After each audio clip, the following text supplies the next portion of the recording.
is January 14th, 2022, and the green bean is undergoing an emergency repair.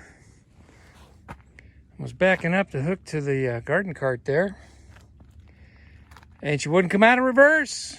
Stuck in reverse. So darn the luck. Let's see what we can do about that. Well, this is going to be a fairly simple field fix. As you can see, the shifter has slipped out of the notch in the shift fork. So, but judging by the condition in there, it looks like it needs to be cleaned up a little bit, and I wouldn't be surprised maybe if that's a little stiff from moisture and corrosion and all of that.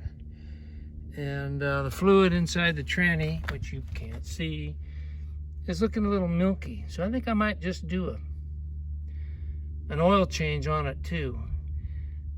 Get some fresh gear lube in there and clean things up a little bit. I'll bring you back. So I chucked this up in the vise to unscrew the shift lever cap and, to loosen this all up. I was able to take a pry bar and pop the tractor into neutral and push it back into the shed. I've got some rags and stuff covering up the transmission because this is turning into something a little more complicated. You will notice a gaping hole in the transmission top cover. As I was putting it in the vise, this fell on the floor. And as you can see,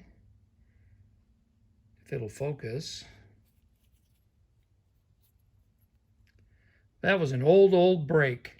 Not clean, because you can see the old corrosion and dirt.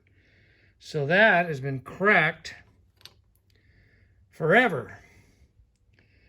Well, no big deal. You guys saw me do a braze repair on the Cole Vise in that Cole Vise refurb series. So now I'm going to have to do a braze repair on the transmission cover of the green bean.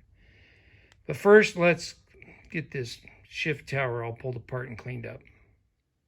I guess I better clean this up first before I get going on that. I'm supposed to be working on Nancy's screenhouse project today, and then I was going to do the pig in the evenings, but I'm going to have to push the pig off a little bit and do this in the evenings, which is going to cut into my valuable YouTube viewing time. But I gotta fix this because I actually need the little green bean. It's my little chore tractor around here. I could use the Gibson too. It's not like I'm, tractorless. But when something goes down, I don't want to let it sit. It'll sit and sit and sit and sit, and I'll never get to it. So I'm gonna force myself to fix it. So, darn it. Hate this when it happens. But hey, it's old iron.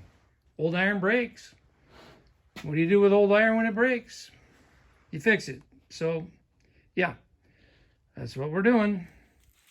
Well, I just had to take the torch and heat up the cap on top of the shift tower because it was stuck big time. And I had it soaking in penetrating oil overnight, which, not sponsored, just what I use, which helped tremendously because I think I only heated it for about 30 seconds, something like that, and she popped right loose.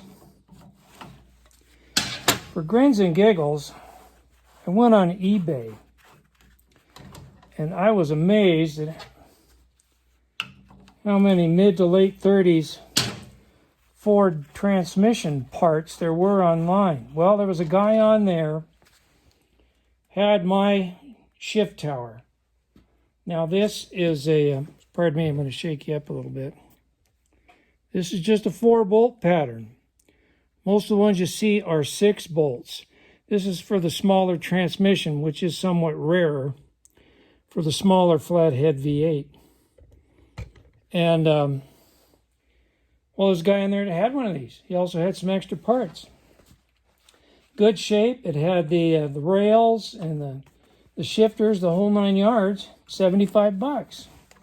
I was ready to pull the trigger on that till I saw the shipping charge. $75. And I said, no, I'm not doing that. Boy, that's all timber. That's all crapped up with all kinds of gack. I've got a cleaning job ahead of me. That is for sure. Don't ask me why I do this other than I'm old school. I mean, you can just snap a couple of pictures of this with your phone and be done with it, but not me. I have too many old work habits hanging over, so I draw things. That gives me some reference. When I get this all apart, I'll remember how it goes back together. So, speaking of getting this apart, I'm trying to be somewhat careful here, working gingerly, since my case on my shift tower is already quite compromised. But I got to get these pins out.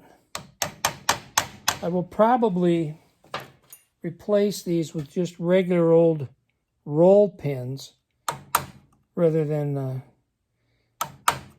try to flatten the heads like a rivet head. I may wind up having to drill these out anyway.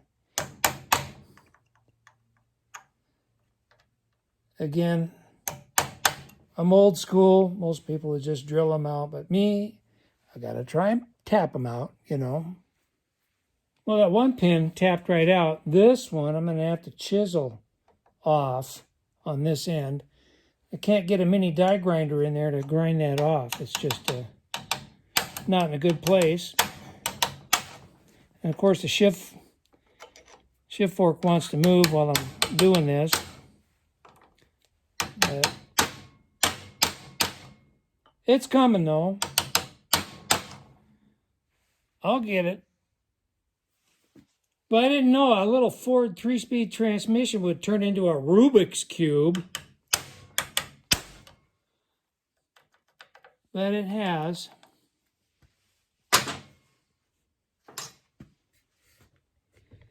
I've got to slide this shaft back so that pin will clear the end of that shaft, and then I can drive it all the rest of the way out. Fun stuff. Okay, I've flipped this over in the vise and sideways because see this screw right here? There's one on the opposite side because right in there is a spring and a detente ball. I've already got the ball out when I pulled the shaft out after I got these things loose from the pins that had them captivated.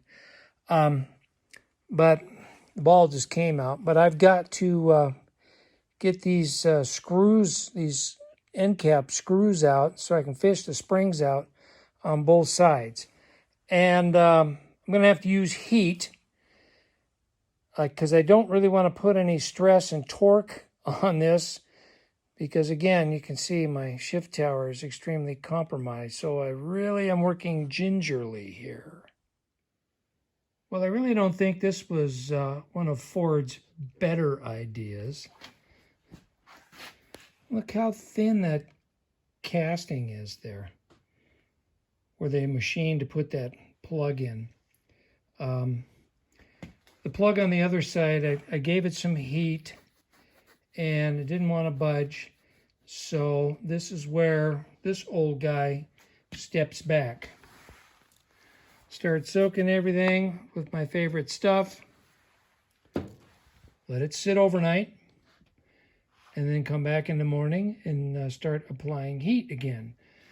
Only it won't be tomorrow morning because I'm going on a road trip tomorrow, and it's related to the pump jack trailer. So when I bring you back to continue with this, I will also show you